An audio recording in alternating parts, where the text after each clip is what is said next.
Atlanta is the birth home of Martin Luther King Jr. It is here that one can tour and see where he spent time with his family, ate his meals, and slept. It is in Atlanta where we can visit and sit on the pews where he once worshiped. It is here that we can see his final resting place and that of Coretta Scott King, his dear wife and partner in the movement. We share our town each day with many of those who were on the front lines of justice with Dr. Martin Luther King Jr. He had such a human side that most people did not see. Example. Here was a man who met with kings and queens, presidents, corporate executives, major college university presidents, but yet he had the human touch. It would take us 2 hours. If you were hungry, you didn't want to go to lunch with Dr. King. It would take us 2 hours to walk from 334 Auburn Avenue to B.B. Beeman's. 2 blocks. 2 blocks. You only have to preach it.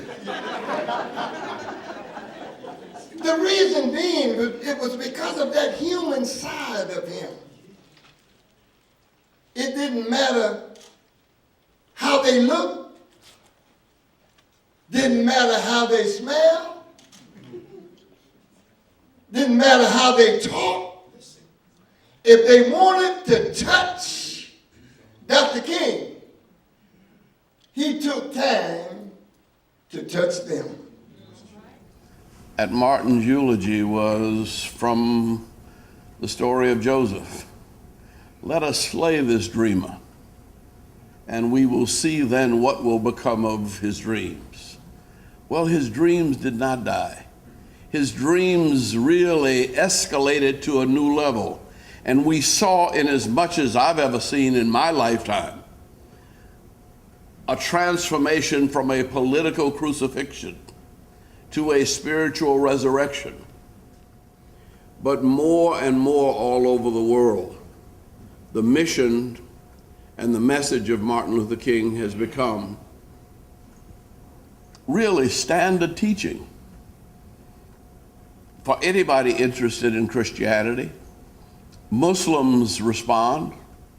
Hindus, because of the relationship with Gandhi, are heirs of that movement. We are all impacted by his message of equality. Back when I was in elementary school, my very influential 4th grade teacher, a black woman named Miss Fuqua, one day asked for volunteers to do a report on the Reverend King. I remember raising my hand, not because I was one of the only minorities in the room, but because everyone should have raised their hand on that day. The Asian American community has a voice today in large part because Dr. King spoke before us and for us all. My favorite MLK quote is, in the end, we will remember not the words of our enemies, but the silence of our friends. Thank God for our friends and leaders in the Black, Latino, Asian, and other communities who have the courage to speak up and stand out. The legacy of Dr. Martin Luther King transcends beyond America. It is a total legacy of a liberation of humanity. Dr. Martin Luther King, quote and unquote, the measure of a man is not where he stands at the time of comfort and convenience, but where he is found at the time of controversy and confusion. We pay a glowing tribute to him for what he had instilled in peoples of the world. I grew up at the time that he was doing ministry at its peak, and I wanted to preach like him. I wanted to do all the things that he was doing. I wanted to be out in the community advocating for justice and civil rights. Dr. Martin Luther King's presence is felt and seen throughout Atlanta. There are streets named after him, and schools. There are murals and sculptures that all depict this man who reshaped the consciousness of people throughout the world. Dr. Martin Luther King was not just a Baptist minister, not just a learned man and a great orator. He was a man who knew that God had no bounds, that scripture was written in Aramaic and in Sanskrit, that God's presence could be felt in the Himalayas and on the shores of Africa. Dr. Martin Luther King Jr. was a man who invited the world to become one beloved community. On August 28, 2011, in Washington, D.C., on the National Mall, the Martin Luther King Jr. Memorial was unveiled on the very ground where he once shared his dream with America. On the campus of Morehouse College, there is also a memorial that is not only dedicated to the memory of Dr. King, but serves to teach and perpetuate his philosophy of agape, nonviolence, and the value of all human life. The statue on the plaza invites us to come in and to learn more. The caretaker of this institution is Dr. Lawrence Carter, Dean of the Martin Luther King Jr. Chapel, a scholar who has spent his career helping us to see the King, the humanitarian. Things, but so many people have come from all over the world. And I wanted this particular room, for example, as well as the whole building and outside, to speak when nobody was present. And so through the many pictures, I wanted them to see the history of Morehouse and its connection to the whole equal and civil and human rights nonviolent movement. For it is inextricably bound up with the Morehouse history and founding. Our founder, William Jefferson White, in 1866, the year before Morehouse was founded, he called and organized the first Equal Rights Association meeting in Augusta, Georgia, in the Silver Bluff Springfield Baptist Church, where Morehouse was founded. And we want them to see that Martin King was not an accident, but he represents the long shadow from William Jefferson White. And there are many Morehouse social engineers, our graduates, a procession of them standing between William Jefferson White and Martin Luther King Jr. And it's amazing when you study their contributions. Martin King was inevitable. That's why they say he could not have graduated and achieved what he did coming from another American college or university. It seems that he marched by from his birth a line of distinguished high achievers who had the same social concern of lifting the plight of our people in a way that would benefit everybody. So we have 170 oral portraits of civil and human rights and nonviolent leaders, pacifists, people who worked for justice in the country. We think this is probably the largest such gallery in America. And this helps tell the story. We don't have stained glass in this chapel, we have the oral portraits. We tell the students they must be the stained glass and let a high ethical spirituality shine through their lives. And so it has been a privilege to lead the tours and to sort of set the table for generations to come by. And now we're planning to renovate this building and expand it as we get ready to give a special home in connection to the International Chapel to the 10,000+ items of the King collection that we have. We deliberately wanted to make it a living memorial. When I first came, I told Dr. Gloucester that I wanted to change the name of the building because it was the Martin Luther King Jr. Memorial Chapel. And I told him I wanted to change it to International because I didn't think Dr. King's dream could be fulfilled unless we thought globally. And so all the programming is done with this global learning, world perspective, internationalization. But everything about us is interconnected. And he understood this interrelatedness. And he didn't put a straitjacket around his morality. But he felt that we all ought to have the same love and concern for the children in Gaza Strip, Bangladesh, Buenos Aires, Peking, as we have for our own children and our neighbors' children next door. And so today we stress internationalism, global learning, and world perspective. But Dr. King, he understood that one of our challenges is the autonomy of nation states, our constitutionally established countries, that keeps us moving between nations. It's this in-betweenity idea that he wanted us to bridge so that we begin to see ourselves as world citizens. We begin to take ownership for the whole planet. And this is a wonderful perspective from which to deal with issues of global warming, other ecological concerns, for us to understand the dangers of using bombs for conflict resolution between nation states.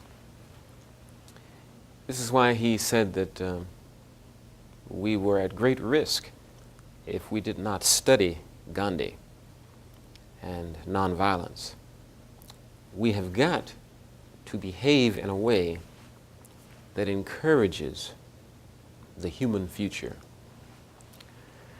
And I think that he brings more diversity, more variety, more in-depth philosophy to the DC Mall. He brings a spiritual side.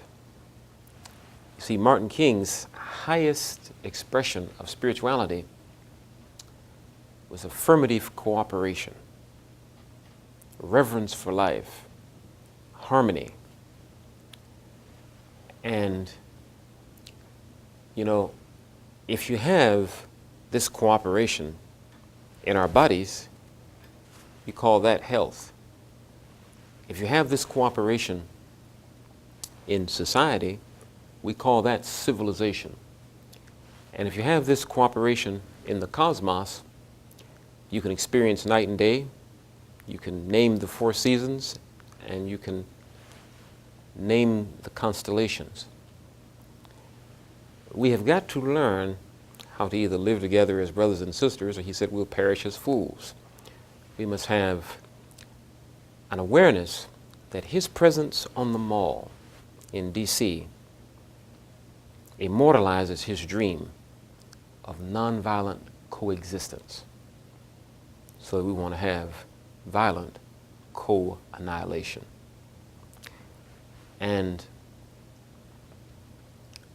all of this spirituality that he embodied, it preaches to us and models for us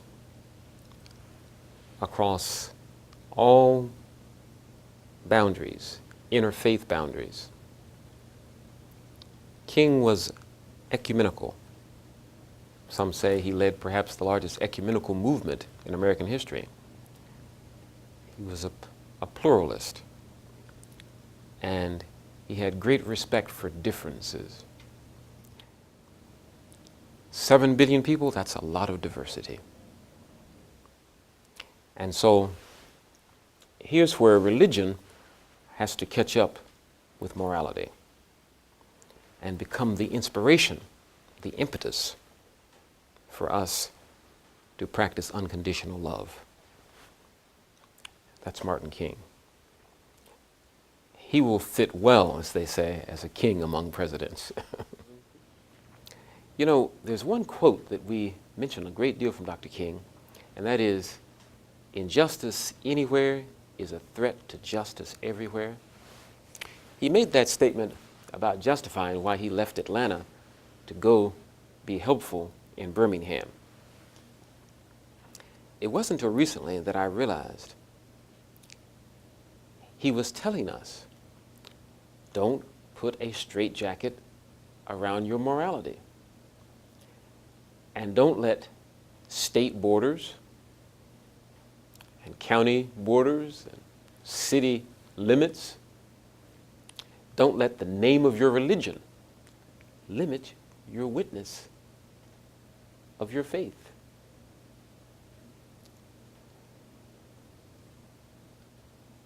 He was really saying to us what that old African proverb says, you know, he who never travels thinks his mother is the best cook. You know. And I believe every time I travel, and I've been to 37 countries now, I always come back with a fresh perspective, more appreciation for what is uniquely mine. You travel not as a tourist, but as a pilgrim, enjoying and respecting the uniqueness of other cultures. You know, it was Gandhi who said, I'm going to open my windows to the cultures of the world and let the winds of those cultures blow through my house. But I'm not going to let any of those cultural winds blow me off my feet. But he was willing to learn from them. I think Gandhi and King and Ikeda and so many others, Mother Teresa, Nelson Mandela, they lived by the virtues of learning, virtue, and piety. They made their spirituality, they made their religions work for them. They downloaded it into their biodata. And they became wonderful walking illustrations of the Word made flesh, full of life and truth. Gandhi said that the roots of nonviolence could be found in Hinduism, in Christianity, in Buddhism, in Islam, and in Judaism. The roots of nonviolence. But we have missed this, and we've forgotten sometimes in our negative criticism of Islam that the very name means peace. And unfortunately, all of the religions have fundamentalists. And the terrorism often is fed by the fundamentalist. But there's a side of all of the traditions that is the embodiment, in terms of its teachings and its sacred scriptures, of peace and unity, of nonviolence. And that is what we have to lift up. And so there's commonality here. And the commonality transcends the things that divide us: nationality, race, often religion, gender, language, diet, wardrobe.